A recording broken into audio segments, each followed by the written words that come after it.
ሰዎቹ ያደረጉትን የሚደግም እግር በእግር የሚከተል ምሰሏቸው የተባልናቸው ሰዎች በእምነትና በትዕግስት የተስፋውን ቃል የወረሱትን ሰዎች ነው ምሰሉ የተባለ። በድርጊት በተግባር በስራ የነሱ አይነት እንድትሆኑ አረጋገጣቸውን፣ አካሄዳቸውን፣ የህይወታቸውን ፕሪንሲፕልስ ኮንቪክሽናቸውን የሚኖሩለትና የሚሞቱለትን የሚወዱትና የሚጠሉትን ነገር ተጠግቶ ያጠና ነው የሚመስለው። በእምነት በትዕግስት የወረሱትን እነዚያን ኢሚቴት አድርጓቸው ምሰሏቸው ተብሎ እነማ ለምሳሌ ሲሉ አንደኛ አብርሃም። እምነት ይቀድማል። እምነት መሰረት ነው። በእግዚአብሔር ላይ ያለ መደገፍ መሰረት። አንድ ጉዳይ ላይ በጣም የጸና ሰው በጎም ይሁን ክፉም ይሁን ያገኘዋል። በእምነትና በትዕግስት የተስፋውን ቃል የሚወርሱትን እንድትመስሏቸው ብሎ የሚጠቀመው ቃል ኢሚቴት እንድታደርጓቸው፣ በድርጊት በተግባር በስራ የነሱ አይነት እንድትሆኑ። ኢሚቴተርስ የሚመስለው ግን ተከታትሎ ነው የሚመስለው፣ አጥንቶት ነው የሚመስለው። አረጋገጣቸውን፣ አካሄዳቸውን፣ የህይወታቸውን ፕሪንሲፕልስ ኮንቪክሽናቸውን የሚኖሩለትና የሚሞቱለትን የሚወዱትና የሚጠሉትን ነገር ተጠግቶ ያጠና ነው የሚመስለው እና ተናጋሪ ሳይሆን አድራጊ ማለት ነው። ኢሚቴተርስ ማለት አድራጊ ማለት ነው። ባይዘው ተናጋሪ ማለት አይደለም። ሰዎቹ ያደረጉትን የሚደግም እግር በእግር የሚከተል ምሰሏቸው የተባልናቸው ሰዎች በእምነትና በትዕግስት የተስፋውን ቃል የወረሱትን ሰዎች ነው ምሰሉ የተባለ። የብሉይ ኪዳን አባቶችን ነው የዚህ ደብዳቤ ጸሐፊ እስከ ዛሬም ድረስ እያወራን ያለን እሱን ስለሆነ የብሉይ ኪዳን አባቶችን ነው የሚያመጣው። እንድንመስላቸው፣ እንድንኮርጃቸው፣ በጣም እንድንከታተላቸውና እንድናያቸው የዚህ ደብዳቤ ጸሐፊ ጎትቶ ለዕብራውያኑ የሚያመጣቸው የብሉይ ኪዳን አባቶችን ነው። በእምነትና በትዕግስት ከዛ የተስፋውን ቃል ወራሾች። እምነት አለ፣ ትዕግስት አለ፣ የተወረሰ ኢንሄሪታንስ አለ፣ ርስት አለ፣ የተወረሰ ርስት አለ። እምነት ይቀድማል፣ ከዛ ትዕግስት አለ፣ ከዛ የሚወረስ ነገር አለ። ስለዚህ የብሉይ ኪዳን አባቶች እምነት ነበራቸው፣ ትዕግስት ነበራቸው፣ የወረሱት ነገር አለ። ሶስት ነገር አይደል እዚህ ቁጥር ላይ ያለው።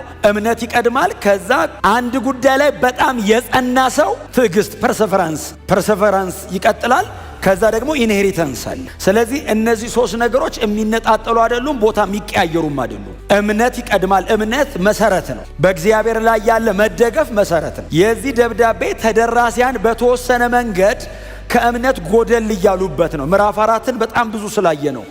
እንደውም እያፈገፈጉ ነው። ከክርስትና ወደ ይሁዲነት ፊታቸውን እያዞሩ ነው እና ከዓለማመን ወደ ኋላ እየተጎተቱበት ስላስቸገሩት ማመን አለባችሁ። በእምነት በትዕግስት የወረሱትን እነዚያን ኢሚቴት አድርጓቸው ይልና እንደ ምሳሌ የሚያቀርበው ማንን ነው? አባታችን አብርሃምን ነው። ቁጥር 13-15 አብርሃምን ኢሚቴት አድርጉት ምሰሏቸው ተብሎ እነማ ለምሳሌ ሲሉ አንደኛ አብርሃም፣ ሌሎችም አሉ። ምናልባት ጊዜ ካለ በኋላ ላይ ሄደን እናያቸዋለን። ግን አብርሃም በቂ ነው። እዚሁ ደብዳቤ ምዕራፍ 11 ላይ አሉ የብሉይ ኪዳን የእምነት ጀግኖች አባቶች። ጀግኖች የእምነት አባት ይሄ ሰውዬ ነው። ሌሎቹ ግን ጀግኖች ጭምር ናቸው። አምነው ሞቱ የተባሉ፣ አምነው ጸንተው የተሰጣቸውን የተስፋ ቃል አልያዙትም፣ ግን ከሩቅ ሰላም አሉ። እርግጠኛ ነበሩ። አመኑ፣ ታገሱ፣ በእርግጠኝነት አምነው ሞቱ። እንደሚጨብጡት እርግጠኛ ናቸው። እምነት፣ ትዕግስት፣ መውረስ፣ ተስፋ መውረስ። ሶስቱም ቀላል ነገር አይደለም። በጣም የከበሩ ናቸው። ኢንሄሪታንሱን የሚወረሰውን ነገር ግን ለመያዝ ወይንም የሚወረስ ነገር አለ ብሎ ያንን ለመጨበጥ ማመንና መታገስ ምንም ጥያቄ ውስጥ የሚገቡ ጉዳዮች አይደሉም። ትዕግስት በጽናት ነው የሚፈተነው። እምነት በስራ ነው የሚፈተነው። አንድ ጉዳይ ላይ በጣም የጸና ሰው በጎም ይሁን ክፉም ይሁን ያገኘዋል። አንድ ጉዳይ ላይ የተጋ ሰው ባይዘዌ መጨበጡ አይቀርም። የቀረቡልን ሰዎች ዝም ብላችሁ እያቸው። ለምሳሌ አሁን የቀረበውን ሰው ይዩት። አባታችን አብርሃም እግዚአብሔር ለአብርሃም ተስፋ በሰጠው ጊዜ እግዚአብሔር ለአብርሃም ተስፋ በሰጠው ጊዜ የሚምልበት ከሱ የሚበልጥ ስላልነበረ በራሱ ማለ ብሎ ከምዕራፍ 12 ጀምሮ ዘፍጥረት ላይ ያለውን ሙሉ የአብርሃምን ታሪክ በሁለት ቁጥሩ ስብስብ ባደረገ የሰውዬ ትንሽ ጨከን ይላል ሲጽፍ። ማድመቅና ማጉላት የሚፈልገው ኢየሱስን ስለሆነ የብሉይ ኪዳን አባቶችን ትንሽ ጨቁናቸዋል። እኔ እንደሱ አይደለሁም፣ በደንብ አዝናናቸዋል። ደግሞ በእውነት ነው የምላቸው፣ እኔ አዲስ ኪዳን ላይ ከብሉይ ኪዳን ተሻግረው ከመጡ ሰዎች እንደ አብርሃም አይነት ትልቅ ሰው የለም። ባይዘው አብርሃምና ሙሴ ናቸው ዋናዎቹ። እንደ አብርሃም ግን በሁሉ ሁሉም የአዲስ ኪዳን መጽሐፍት ላይ ከጌታችን ከኢየሱስ ክርስቶስ ጀምሮ እስከ መጨረሻው ድረስ እንደ አብርሃም ብዙ ጊዜ ስሙ የተጠቀሰ ሰው የለም። እንደ አብርሃም ደግሞ ታላቅ ባለ ታሪክ ሰው አዲስ ኪዳን ላይ ማግኘት አትችሉም። እዚህ ደብዳቤም ላይ ዋና ነው፣ ባይዘው አብርሃም ዋና ነው። እንዲህ በቀላሉ አይላቀቅም አብርሃም። ዕብራውያን የአብርሃም ልጆች ነን ብሎ ስለሚያምኑ እና እግዚአብሔር ለአብርሃም ተስፋ በሰጠው ጊዜ ትዝ ይላችኋል። ዘፍጥረት ምዕራፍ 12 ላይ በጣም ኖውን ነው፣ ግን ሁሌ ባወራው ነው አይሰለቸኝም፣ በእውነት አይደክመኝም የአብርሃም ታሪክ። ምክንያቱም አምኖ የወጣ ታላቅ አባት። አሁን ሌላ ሰው አመነ ቢባል አትሊስት አብርሃም ከፊቱ አለ። አብርሃም ከፊቱ የእምነት አባት የለውም፣ የመጀመሪያ ነው። እግዚአብሔር ራሱ ሲጠራ የአብርሃም ተብሎ ነው የጀመረው። ከፊቱ እከል የሚለው ሞዴል የለውም። አብርሃም የኛ አይነት ነው፣ እንደምታውቁት ያመነ አሕዛብ ነው። እስራኤል ምናምን የተመረጠ ነው የሚባለው በዚህ ከሱ በኋላ ነው። አብርሃም ያመነ አሕዛብ የኛ አይነት ነው። አሕዛብ ነበረ አምኖ ነው፣ የኛው አይነት ነው። አብርሃም ከከለዳውያን መንደር ከኡር ነው የጠራው እግዚአብሔር። ምንም እኮ የማያውቅ ሰውዬ እኮ ነው። ታራ የሚባል ሀገር የሚኖር የአባቱ ቤት ውስጥ ጣዖት እየሰራ አብሮ የሚያመልክ አይነት የከለዳውያን አገር ሰው ነው፣ ነዋሪ ነው። አብርሃምን እኮ እግዚአብሔር እስራኤል አንድ ሰሞን በጣም አስቸገረች። በጣም የተመረጥኩ ነኝ ብላ እግዚአብሔር ላይ ሁሉ በቃ የተመረጥነን አይነት ሲሉ እንዴ ላስታውስ አባታ አሞራዊ እናት ኬጢያዊ ናት። እኔ ነኝ ባይዘው መርጬ ልዩ ያረኩ እንጂ ወደ ኋላ እኮ ከተጠና እኮ ከጣዖት አምልኮ ነው ያመጣው። አብርሃም ነው ባይዘው ስሩ ሲመዘዝ እና እግዚአብሔር አብርሃም ጋር መጣና ምዕራፍ 12 ላይ ተገለጠለት። እግዚአብሔር ለአብርሃም ሲገለጥለት አብርሃም ያንን የእግዚአብሔርን ብርሃን አየ። እግዚአብሔር የተገለጠለት ቀን ተስፋን የሰጠው የተገለጠለት ቀን እግዚአብሔር የመጣ ቀን አብርሃም አለው። አብርሃም ነበር የመጀመሪያ ስሙ። አቤት አለ። ከሀገር ከዘመድ ከአባት ቤት ውጣ አለው። ወዴት ሲለው እኔ ወደማሳይህ ምድር ውጣ አለው። መጽሐፍ ሲናገር አብርሃምም እግዚአብሔር እንደተናገረው ወጣ የሚል ቃል አለ። እኛ ለመውጣት እግዚአብሔር ውጣ ቢለን አንድ 30 ሰው መጥቶ በህልሙ ካላየ ካልተረጋገጠ እኛም ደጋግመን ካላየን አንወጣም። አብርሃም ሲጀመር ደግሜ ልይ ቢለው እግዚአብሔርም ደግሞ አይመጣም፣ ቶሎ አይመጣም። የድሮ መጣው ብሎ በ14 ዓመት ምናምን ነው የሚመጣው። እና ውጣ አለው። ወደ ልውጣ ሲለው እኔ ወደማሳይ አይደል ያለው፣ ወደምታውቀው አላለው። እኔ ወደማሳይ ወደዚያ ምድር ውጣ አለው። አብርሃም እግዚአብሔርን አምኖ ወጣ። እኔ የአዲስ ኪዳኑ አብርሃም፣ ብሉይ ኪዳን ያለው አብርሃም ሎጥን ይዞት ወጣል። አዲስ ኪዳን ላይ ሎጥ የለም። ሎጥ ማለት ራሱ ባይዞ ትርጉሙ መጋረጃ ማለት ነው፣ ቬል። እስቲ አሜን በሉ። ሎጥን ሲሸኘው እኮ መጋረጃውን የገፈፈለት ሰውዬው በደንብ ያየው ከዛ በኋላ እና አብርሃም ወጣ። እግዚአብሔር አብርሃምን ሲያስወጣው ፕሮሚስ ያደረገለት ነገር ነበር። አንድ 7 ነገሮች እግዚአብሔር ተስፋ ገብቶለታል። ስምህን ገናና አደርገዋለሁ፣ እባርካለሁ፣ አበዛሃለሁ፣ የብዙ ህዝቦች አባት አደርግሃለሁ የሚሉ በጣም ትልልቅ 7 በረከቶች አሉት። እስካሁን ድረስም በክርስቶስ ኢየሱስ በኩል የአብርሃም በረከት ወራሽ ነን ኢቭንኛ እና እግዚአብሔር ተስፋ ሰጠ። አብርሃም እግዚአብሔርን አመነ ነው የሚለው መጽሐፍ ቅዱስ። ምንም የተጨበጠ ነገር የለውም። እግዚአብሔርን እና ቃሉን ሰምቶ አብርሃም ተነስቶ ወጣ። እግዚአብሔር ለአብርሃም ተስፋ በገባው መሰረት እናንተ ምናልባት ጊዜ ሲኖራችሁ የምታነቧቸው ክፍሎች ልስጣችሁ። ዘፍጥረት ምዕራፍ 12 ቁጥር 7፣ ምዕራፍ 17 ቁጥር 5 እና 6 ተስፋ የተገባባቸው ቦታዎች ናቸው እነዚህ። እግዚአብሔር መጀመሪያ ተናገረው ምዕራፍ 12 ላይ አሜን እሺ ብሎ ወጣ። በጣም እግዚአብሔር ቆየና ምዕራፍ 17 ላይ መጣ። ምዕራፍ 17 ላይ መጣና አጋር ጋር ከገባ በኋላ ማለት ነው። መጣና አብርሃም እኔ ኤልሻዳይ ነኝ በፊት የተመላለስ ምን ፍጹም ሁኑን አም ካለው በኋላ የተናገርኩን አደርግልሃለሁ አሉ። ስቲል እግዚአብሔር የተናገረውን ያደረገው ዘፍጥረት ምዕራፍ 18 በኋላ ነው አይደል? ይስሐቅ የተወለደው። ከዛ ምዕራፍ 22 ላይ እግዚአብሔር ለተናገረው ቃል አሁን የዕብራውያን ደብዳቤ ጸሐፊ እንደሚነግረን ለተናገረው ቃል እግዚአብሔር በስሙ ማለ። ምዕራፍ 17 በኋላ እግዚአብሔር ተስፋ የገባለትን ምዕራፍ 18 ላይ 18 አካባቢ ነው ሳራ ይስሐቅን ወደ መጸነሱ መጣች፣ ወለደች። ለጌታዬ ለአብርሃም በርጅናዬ ጡት እንደማጠባ ማበነገረው አይነት ነገር ብላ ሁሉ ዘመረች፣ ተቀኘች። ከዛ ምዕራፍ 22 ላይ እግዚአብሔር በስሙ የማለበት ቦታ ምዕራፍ 22 እግዚአብሔርም አብርሃምን ፈተነው የሚል ቃል አንብባቸዋል። እግዚአብሔርም አብርሃምን ፈተነው፣ አንድ ልጅህን ለእኔ መስዋዕት አድርገህ አቅርብልኝ። ምዕራፍ 22 ላይ አብርሃም እግዚአብሔርን አመነ። መስዋዕት አድርገህ አቅርብልኝ ሲለው አብርሃም እግዚአብሔርን አመነ። ከባድ ነው። እኔ የክፍሉ ሐሳብ ስለሆነ ልስበካችሁ። ቁጥር 17 ጀምሮ ላንብብላችሁ። ምዕራፍ 11 አብርሃም እግዚአብሔር በፈተነው ጊዜ ይስሐቅን መስዋዕት አድርጎ በእምነት አቀረበ። የተስፋን ቃል የተቀበለው እርሱ አንድ ልጁ ሊሰዋ ዝግጁ ነበር። የሚቀጥለው ቁጥር 18ን ስሙ። ይህም እግዚአብሔር ዘር በይስሐቅ ይጠራል ያለለት ነበር። አሁን እግዚአብሔር መጣና አብርሃምን ፈተነው። አንድ ልጅን አምጣ ሲለው ይስሐቅን የዕብራውያኑ ጸሐፊ ሲጠራው ምን ብሎ ጠራው? ዘርህን አበዛልሃለሁ ብሎ ተስፋ የተሰጠው በሱ በኩል ነበር።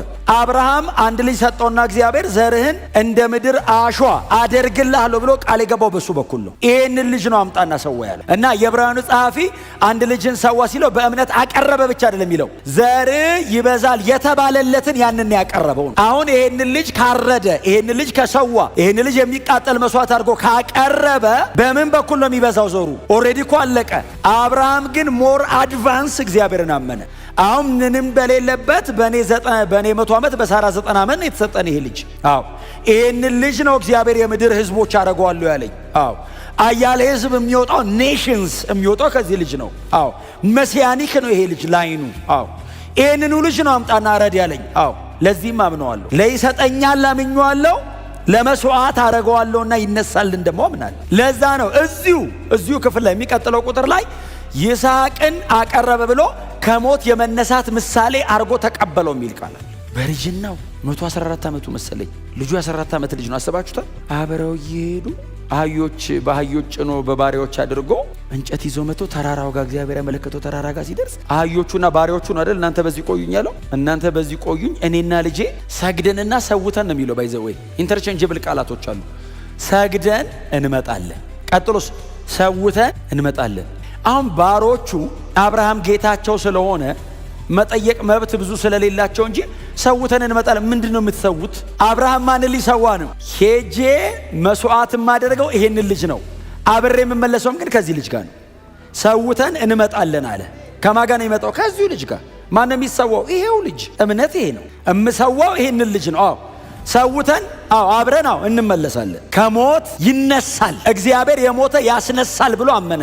ከሱ በፊት የሞተ ተነስቶ አያውቅም። ከሞት መነሳት የሚባል ነገር አይታወቅም። ባይዘዌ ትክክለኛ ቃሉ ከሞት ይነሳል የሚለው ሮሜ 4 ከ16 ጀምሮ ከሞት ይነሳል የሚለው ኔክሮስ ነው የሚለው ቃሉ። ኔክሮስ ማለት ተገንዞ መቃብር ውስጥ የገባውን አውጥቶ በህይወት ያኖራል ማለት ነው። ስለዚህ ይሄን ልጅ እሰዋዋለሁ ብቻ አይደለም ያለው እቀብረዋለሁ፣ ከዛ እግዚአብሔር አውጥቶ ብዙ ህዝብ ያደርገዋል። አብርሃም ያመነው ባይዘዌ መስዋዕት ላደረገው ስል በግ ይመጣል አይደለም፣ ሊትራሊ ይሞታል። ቀጥሎ እግዚአብሔር ያስነሳዋል። ለዛ ነው ሮሜ 4 ላይ እኮ የሌለውን እንዳለ አድርጎ በሚጠራ ለሙታንም ህይወት በሚሰጥ ባመነበት በአምላኩ የሁላችን አባት ሆነ ይላል። እግዚአብሔርን አብርሃም እንዴት ነው አንደርስታንድ ያደረገው? እግዚአብሔር ስንቴ ነው የመጣለው? 3 ነው 4? ምን ገባው? አብርሃም የሌለ እንዳለ አድርገህ ትጠራለህ የሚል ገባው። 3 እኮ ነው ያወቀው። 3 እኮ ነው የመጣው። እግዚአብሔር የሞተ ሲያስነሳ አይቶት አያውቅ። ሰማይና ምድር ሲፈጥር አይቶት አያውቅ። አብርሃም ምን አመነ? የሌለ እንዳለ አድርገህ የምትጠራው አንተ ነህ። ሰማይና ምድር ነው ካልነበሩበት ያመጣቸው አንተ ነህ። እኔም ልጅ የለኝም ሸምግያለሁ፣ ሳራም አርጅታለች። እንደውም ቃሉ ምንድነው የሚለው? እንደ ሞተ ሰው ከሚቆጠር as good as dead ከሞተ ሰው የማይሻል መቀበር ነው የቀረው እንጂ ሰውየው በህይወት የለም። ከዚህ ሰውዬ ህዝቦች አወጣለሁ ሲል እግዚአብሔር አብርሃም እንደዚህ ብሎ አመነ። የሌለውን እንዳለ አድርገህ የምትጠራ ነህ እና ይስሐቅ የለም አንተ መጥተህ ትጠራዋለህ። አይ ጥላውን አይደለም የሚጠራው እግዚአብሔር ነው የሚጠራው። አንተ ስትጠራው አይመጣም። እግዚአብሔር አንተ ቤት ከጠራ ይመጣል። የጠራው ጥራው አይመጣም። እግዚአብሔር ይጥራው። እግዚአብሔር ለምን መሰለ? he the creator god ከምንም ይፈጥራል። እኔ እናንተ ገጣጥመን ነው የምናገኘው። እግዚአብሔር ከምንም ይሁን ብቻ ነው የሚለው። እግዚአብሔር ይሁን የሚለው ቃሉን ካወጣ ይኸውልህ ይሁን የሚለው ቃል ላይ ዲዛይኑ አለ። ዲዛይኑን አካል የሚያስይዝ ኃይል አለ። ስለዚህ እግዚአብሔር ይሁን ካለ የሚፈልገው ነው የሚሆነው። ክብር ለስሙ ይሁን። ማፍረስ አትችልም። ሶቨሪን ነው፣ ሉዓላዊ ነው። የመጨረሻ ውሳኔ የሱ ቃል ነው እና አብርሃም እንደዚህ አለ፣ አንተ የሌለ እንዳለ አድርገህ ትጠራለህ ሲለው እግዚአብሔር መጣ አይደል? መጣ። የዛሬ ዓመት ይስሐቅ እዚህ ቤት ይመጣል አለ። ሳራ ሁሉ ግራ ገብቶ ሳቀች የሚል ቃል። ከዛ አብርሃም የዛሬ ዓመት ወንድ ልጅ ሳራ ትሰጣለች ሲል ሳራ ስስቅ ለምን ሳቀች? ኧረ አልሳቅም ስል ግድ የለውም ይስሐቅ ትይዋለሽ። መሳቋ እኮ ነው ልጁን ይስሐቅ የሰማ ሁሉ ይስቃል አለ። ይኸው ዛሬ እናንተ ፈገግ ብላችሁ ነው የምትሰሙት። ክብር ለኢየሱስ ይሁን። በአመቱ ወንድ ልጅ ተወለደ። እግዚአብሔር የሌለ እንዳለ አድርጌ የምጠራ ነኝና አስተማረው። ክሪኤተር ነኝ የሚለውን ቀጥሎ ሪዘሬክሽን እንደሞ አስተምርሃለሁ አለው። ሪዘሬክሽን የሚከናወነው በኢየሱስ ብቻ ነው። ከኢየሱስ በፊት ከኢየሱስም በኋላ ተጸልዮለት የሚነሳ ሪዘሬክሽን አይደለም፣ ሪሲሲቴሽን ነው። ተቀስቅሶ ነው እንጂ ተነስቶ አይደለም። ትንሣኤ ማለት ሞት ድል የሚነሳበት ነው። እግዚአብሔር ለአብርሃም ትንሣኤን ነው አንደርስታንድ እንዲያደርግ ያደረገው። ትንሣኤ ነው እንዲገባው ያደረገው። የተኛ ይቀሰቀሳል አይደለም፣ የሞተ ይነሳል ነው ያለው ሰውየው። ሪዘሬክት ሞትን ትሰብራለህ ብሎ አመነ። ይዞት ሄደ። ልጁን ይዞት ሄደ። ልጅዮስ አብርሃም በዚህ አይነት መንገድ ባያምን ኖሮ በዚህ አንደርስታንዲንግ ላይ ባይመሰረት የአብርሃም እምነት አይገነጣጠለም እንደ ይስሐቅ ደግሞ የሚገርም ልጅ ነው እንጂ ምን አይነት ልጅ ነው? እየሄዱ እያለ አባቴ አለው። አቤት። ይሄው እንጨቱ አለው። እሺ ይሄው ቢላው አለው። እሳቱም እንጨቱም አለ። አዎ በጉ የት አለ አለው። እግዚአብሔር የሞተ ያስነሳል። የ114 ዓመት ሽማግሌ ተራራ አንተ ተደግፎ እኮ ነው የሚወጣው። የሞተ ያስነሳል እያለ ሲል ልጅየው ገነጠለው። ታውቃለህ የት አለ በጉ ሲል እሱ ነው እኮ ልጄ አለው። አቤት። የመስዋዕቱን በግ እግዚአብሔር ያዘጋጃል። you are the one አንተ ነህ በጉ። ግን ተካ keep on going ተራመድ ዝም ብለህ። አንተን የሰጠኝ እሱ አይደል? ምን ማለት እንደሆነ ታውቃለህ? አብርሃም ይስሐቅን አንጣ ሲለው ከይስሐቅ በላይ አብርሃም እግዚአብሔርን ይወደዋል ማለት ነው። ይስሐቅን ያልከለከለው ከይስሐቅ የበለጠ እግዚአብሔርን ይወደዋል። ተወዱታላችሁ እናንተ ከይስሐቅ የበለጠ እግዚአብሔር። እኛ ቤት ካንተ እግዚአብሔር ይበልጣል አለው። እግዚአብሔር ከጠየቀ አንተንም ቢሆን እሰጥሃለሁ አለ። ታውቃለህ አይደል? አንተ ናና ሙት ቢልህ ይቀልሃል ልጅን አምጣ ከሚልህ። አንተ ብትሞት ምንም አይመስልህም። ልጅን አምጣ ከባድ ነው ፔኑ፣ ግን ይበልጣል አለው። እግዚአብሔር ይበልጣል። ካንተ የበለጠ እግዚአብሔርን ወደዋለሁ እኮ ነው። እና ፔንፉል ነው መንገዱ፣ ቀላል አይደለም። ኢንጆይ አያረገውም፣ ሰፈር ነው የሚያረገው፣ ሲቃይ ነው። ግን እግዚአብሔር ይበልጣል እንደሚያስነሳ አምናለሁ። ለምን አብርሃም እግዚአብሔር የሞተ ያስነሳል ብሎ ያምነው ለምንድን ነው? ተስፋ የሰጠው እሱ ነው። የህዝቦች አባት አረጋለሁ ያለው አይዋሸኝም። በዚህ ልጅ በኩል ነው የህዝቦች አባት አረጋለሁ፣ አልዋሸኝም። አምጣና መስዋዕት አርግ ያለኝም እሱ ነው፣ አልዋሸኝም። ሰዋልኝም ያለኝ ህዝቦች በዚህ በኩል አሉ ያለኝ እሱ። ስለዚህ ህዝቦች የሚወጡ ከሆነ እኔ ገድየው አርጀው መስዋዕት ካረኩት በኋላ ይሄንን ልጅ አስነስቶት ህዝቦች ይመጣሉ። ሁለቱንም ያለው እግዚአብሔር ነው፣ አያዋሽም። ምን አይነት እምነት ነው? ምሰሏቸው ያለው እኮ ይሄንን ነው። ምን አይነት እምነት ነው? መንፈስ ቅዱስ መጥቶ ይሄ ሁሉ ጸጋ ፈሶ በየቀኑ እየተገናኘን እየጸለይን እንኳን እንደዚህ አይነት እምነት አምኖ ለመራመድ ያለው ሲቃይ ተውት። በዚህ ሌቭል በጣም ጥቃቅን ነገሮችን ሳክሪፋይ ለማድረግ ያለ ሲቃይ እምነት እኮ ነው። በእግዚአብሔር ላይ ያለ የመደገፍ ልክ ሰው በጣም እግዚአብሔርን አንደርስታንድ ሲያደርገው የሴኩሪቲ ጥያቄ አይኖረውም። ይገለኛል አይፈራም፣ ይጠለኛል አይፈራም። በወድቅም እጁ ላይ ነው። ቢገለኝም እሱ ፈልጎኝ ነው። በጣም ስለሚወደኝ ነው ናካለኝ። ለምን? እግዚአብሔር ማን እንደሆነ ገብቶኛል ነው። ካልገባ ነው የምትፈራው። ካልገባ ነው ይጠለኛል ብለህ የምትፈራው። ማን እንደሆነ ካወቅ አንድ ልጁን ስለኔ ሲል መስዋዕት አድርጎ ያቀረበ አንድያ ልጁን ለኔ ሲል መስዋዕት ያደረገ አምላክ በሆነ ነገር ይጠለኛል ስለማላቀው ነው። አልገባኝም እግዚአብሔር ማን እንደሆነ። የአባት ልብ አንደርስታንድ ብናረግ አባት ያለውን ህርት እኔ ባለፈው ተናግሬያለሁ። የጠፋው ልጅ